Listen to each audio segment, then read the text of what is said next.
Hey everybody, Max Aita here, head coach of Juggernaut. Let me talk to you today about dealing with missed lifts in training. So this is a topic that's pretty common for most lifters. It's a subject as coaches too that I think is important everybody deal with and really kind of create a philosophy that they stick to. So the big question is how many misses is acceptable in training? And I think this ultimately is going to come down to, again, a strategy. What is your strategy as a lifter? What is your strategy as a coach? Are you the kind of coach who, thinks that missing, 15 lifts a day is acceptable? Or are you the kind of coach who is so afraid to go heavy that, so afraid to miss that you never actually put any weight on the bar? So ultimately, you're going to have to use some of the information I give you today to formulate your own strategy, but understand that there's going to be trade-offs, pros and cons to both sides. So first, what is the root cause of the misses you have in training? There's basically two different reasons that you can be missing in training, and these are the big ones that are important. One is that there's a technical breakdown or a technical fault. You might have a higher number of misses in training because your technique isn't really sound or developed yet, or you're just not very good at executing the technique that you're trying to. If that's the case, you have to, as a coach, assess, are these misses making my lifter a worse technician, or are they teaching them something about what they're not supposed to do? There's kind of this idea that, a good miss versus a bad miss, I would say. And the good miss would be, somebody is missing, but every time they miss, maybe they're making a little improvement, right? They're moving towards the right technique more. And maybe the weights we're using are sub-maximum, so it's not like a really detrimental kind of workout. In that case, you might say, okay, a couple of misses at these lighter weights, as long as the technique is improving in general, are a beneficial thing because the lifter is learning and they're sorting things out in their head. The other side of that coin would be that if your technical breakdown is occurring because you don't know how to execute the technique, but you're not learning as you go. So you're missing, but the misses are getting worse, or the misses are totally different every time. In that case, more misses is definitely not going to teach you how to do the lift correctly. That would be something where it would be, okay, time to shut it down, time to go back to a weight that you can execute properly. So understand that a technical breakdown can be one of those two things. Misses can come in a technical breakdown from those sides. Either you're getting better as you go, you're learning, or you're not learning and you're getting worse as you go. The second factor is really just fatigue. How tired are you getting, and is that fatigue creating the miss? So this would be an example, probably more with advanced lifters, where they may be trying more and more heavy lifts because they're trying to increase the results, they're trying to improve, but they're getting so fatigued or so tired doing it, they end up failing because they're just not able to execute the lift with enough force, or they don't have the power output that they had earlier. So in that case, if you're missing more and more and more, and it's making you more and more tired, that's a definite no. That's a definite situation we want to avoid. If your training program in general is making you so tired that you're missing lifts at weights you shouldn't miss, meaning, it would be acceptable, I think, in most cases to miss some lifts in that 95 to 100% range. Not everyone's always going to make those. But if you're missing lifts in the 80% range, and it's kind of a frequent thing because you're always exhausted, maybe your training program is just overly fatiguing. It's too much. In addition to that, you have to know when you're missing lifts. If you're missing 80% lifts, but it's the day after you did a giant squat workout or clean workout or something like that, maybe that's because you're just putting your program in a poorly designed state where Tuesday is just not a good day to max out if Monday is your heavy squat day. Okay, so understand that the misses coming from technical breakdowns can be different than coming from purely fatiguing places. The next thing is really, from a strategic standpoint, is the psychological effect of missing often. Okay, so if we have a strategy that is a little more lax, we're letting people miss a little bit, the negative effects of that are that people become afraid of failure in competition. Many times you've seen it where lifters have too high a percentage of misses and makes in training, where they're missing regularly a lot of lifts that are over 90%.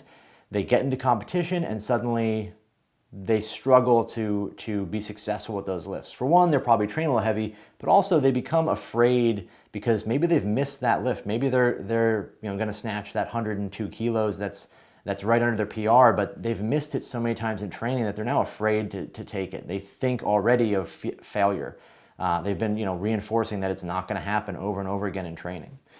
The next thing would be like a negative self-dialogue that comes along with that. You could easily go from being in a place where you're successful all the time and believing you're successful to missing all the time and then start believing you're going to miss. And then when you approach the bar, you have this negative self-talk that kind of reinforces some of those like, oh man, like I always press these out, or, my snatch always sucks, or, I'm not good at this part. And that negative self-talk just kind of begets more and more bad technique and negativity, right? So it all could stem from just training a little bit too hard, or having your technique break down and thinking that it's going to improve by doing more lifts, or just being overly fatigued and missing all the time, to where now you've turned yourself into this person who's kind of constantly down on their abilities and talking too negatively, and that narrative just kind of plays out.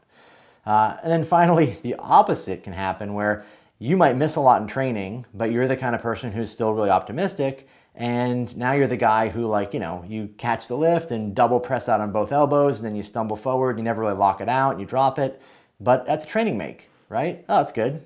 You got something to post, and you're good. You're good for the day. So this can be a situation where you have like a delusional self-image, where you think that your makes in training are good enough for the platform. And this is going to be a case, more often, I would say, with younger people that are a little bit less experienced, that maybe have, a little bit cocky about their abilities, where, your soft pressed out clean and jerk at 105 kilos, that's not going to cut it in a competition. But now your whole perspective is that you can do 105, and you're also super confident, so you're going to try 107 in the meet.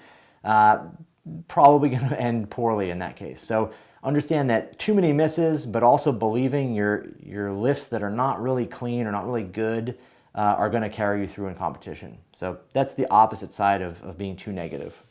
Third, I would say the sort of other side of this coin, right? The too many misses on one side and the negative effects. This would be the opposite. If you don't miss at all, if you don't have any training that's heavy, if you're just too conservative, for one, it can be self-limiting. If you don't allow people a little bit of leeway in the program to move up when it feels good, and maybe you take a few lifts that are a little iffy, they're not going to be 100% sure, you might miss here and there, that's acceptable. But if you have a limit on that, where you don't ever touch weights that could potentially move people forward psychologically, where they maybe hit a little PR in training and it feels great and it builds their confidence, they may become really unconfident in a competition, where they go in and they've never touched that 105 clean and jerk, and they're just terrified of it. Okay, so too conservative could easily create a situation where people are just not confident. And then the other side of that is it could lead to unrealistic expectations. The idea that, man, I've done this perfect training cycle, I've hit all the numbers, everything's perfect, my coach says everything's good, I'm good for a 25 kilo PR. Well, probably not going to happen, right? You're focused on the idea that everything has been perfect, and you're going to go into competition and super compensation is going to happen, and you're going to just jump up to this level that, this is the meet that I qualify for the Olympics at.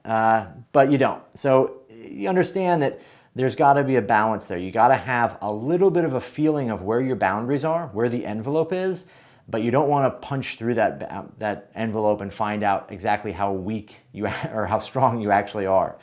So understand that too conservative can easily backfire on you. I would say some practical tips for implementing a lot of this stuff. Keep accurate logbooks. Keep accurate counts of how many missed lifts you have in training.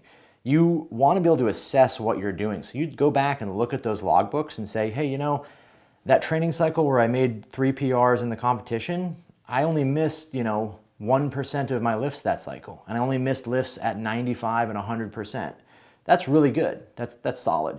You could also go back and look and say, oh, I missed a whole bunch more, and I think that was the reason I didn't do so well. If you don't have logbooks, you have no idea what happened. And generally, you're going to remember things probably incorrectly, especially if you're the kind of person who maybe is one of those training make kind of people where I think I only missed maybe once. Meanwhile, you actually missed like 80% of your lifts. The next would be establish an appropriate range of missed lifts as a ratio. So, set a standard. Know that, hey, I'm not okay with missing more than, 1 or 2 lifts a week, or 3 or 4 lifts, or whatever it is, 1% or something. Give yourself an actual target that's quantifiable so you can go back and look at your logs and say, hey, did I live up to my standard? It doesn't have to be anything magical. It just has to be a standard that you hold. If you say, hey, I'm not allowed to miss more than once in training, and then I stop or I go down and do a down set or whatever, then establish those rules. But keep yourself to a high standard. Set your standard first, then keep yourself to that standard. And then third, most important, I think, is to frame your thinking around success, okay?